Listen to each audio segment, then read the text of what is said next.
Hi mga kayaya, good morning, happy Sunday. So ayan, dahil hindi po kami nakapagsimba mga kayaya, nag-exercise na lang po ako kasi 3 o'clock in the morning ay umalis na yung aking mister papuntang bukid. So ayan, hindi na po ako nakatulog kaya nag-exercise na lang po ako mga kayaya dahil kahapon di ako nakapag-exercise.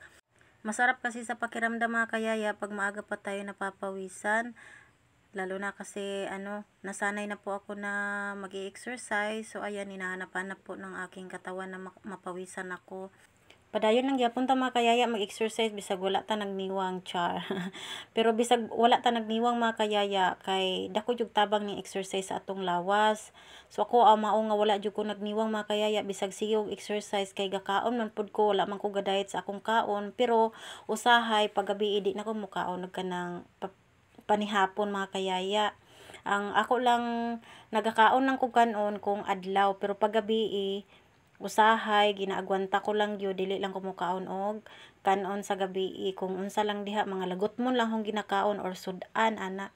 Pero usahay kay lami laging sudan usahay di na ko mapugngan, so makakaon ko. So mao nang wala jud ko nagniwang bisag exercise ko mga kayaya, pero okay lang kay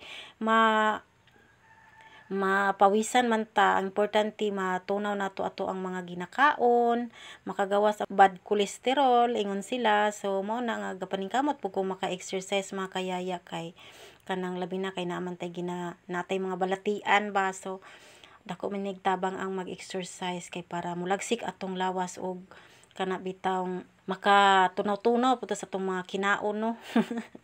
So mao na nga kuan jud ko kada adlaw. Hindi man as in kada adlaw.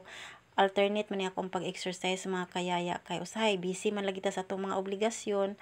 Di gyud makuan sa oras, labi nag-udto na ta makamata o magdali-dali na ta sa tuang mga obligasyon sa balay, labi na og buntag. Unya dili lang baya sa balay atong obligasyon mga kayaya, usahay mo tabang pata sa tuang bana, labi nagdaghan siya trabahoon sa bukid. So maunang dili lang yun sa balay ato ang obligasyon mga kayaya no, manginabuhi pata para lagi makadugang-dugang lagi sa kuan lagi no income sa ato ang bana. So dili jud lali mga kayaya ang kinabuhi sa nanay.